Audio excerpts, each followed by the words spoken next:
Did I miss anything? No, you did a terrific interview. I think you've got everything you want. You're running out of tape anyway. Well, in that case. And I think our time is about up. Is there anything I forgot to ask you? Anything interesting that I missed? Well, you didn't miss it, you didn't. But interesting to try to think of how preservation might help the rural areas of North Carolina. Because North Carolina, there's a real challenge. I don't want to use the word divide, but there's a real challenge between, how the urban areas are doing and how rural areas are doing. Then you have half the state losing population, while the other half of the state, while 1/10 of the state is adding population like crazy. And you're having a fair amount of migration out. And some of those lifestyle choices and about place.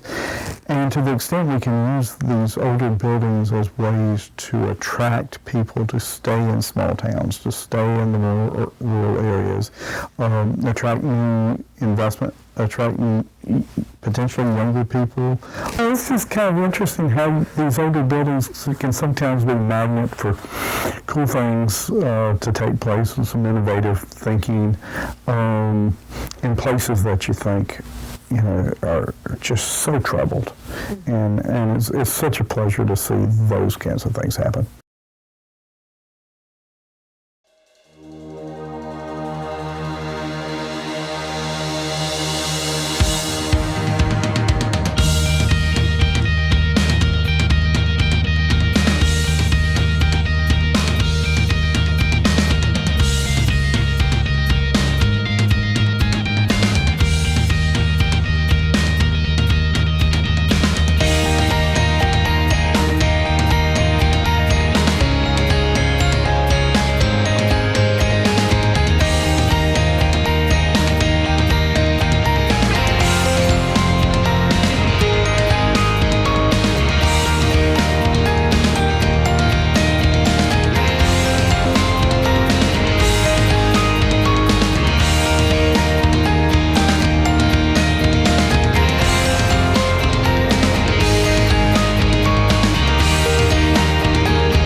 This town, we liked that the historical buildings in the downtown were still intact. So that was attractive about the town. Right. And then of course we found... online is literally how you found Right. Mount Gilead. And at first when we found this place, we thought it was, I think I was telling you, we thought it was really imposing, we thought it was really big. And when we came to see it, we realized it was a much more manageable job than what it looked like online.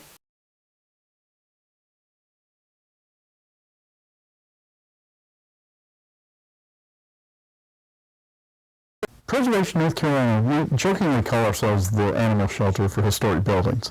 We try to find buyers who will acquire and renovate buildings that are private properties.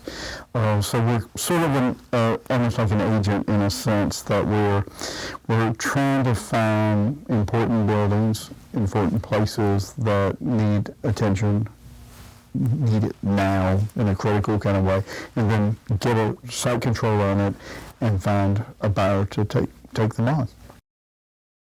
Closing day. That's the back. That's before on the outside, where we were standing on top of the tank. That's inside the tanks. That's where the catfish are. That's one of our neighbors getting the scrap metal out of the chicken tank. That's these countertops here. Mm-hmm. So like all those bottles were kind of stuck to the To this countertop we're looking at. linoleum. There was like a linoleum on Right. top. how the bottles are up there.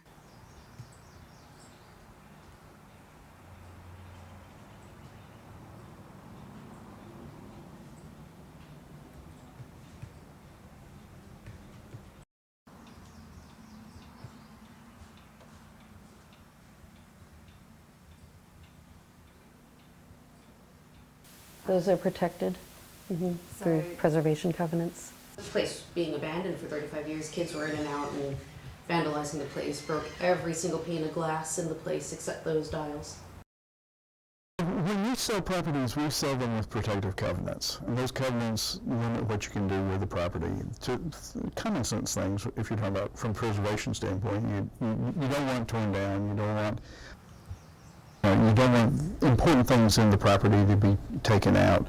And typically with these properties, we'll go inside and kind of say, well, the things that matter to this building. I mean, with a water treatment plant, certainly some of the valves and gauges and that sort of thing are what tell the story of it being a water treatment plant.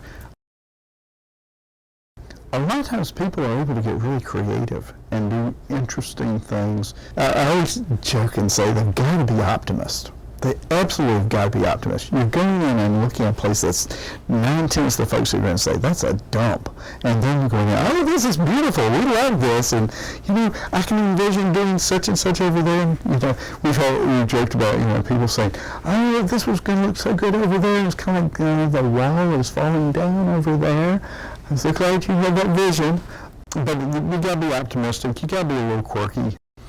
You gotta have a pretty strong sense of self-reliance to do these things. Whether you're doing the work by yourself or hiring the work out, you gotta have a pretty strong sense of how to get from point A to point Z, through the process.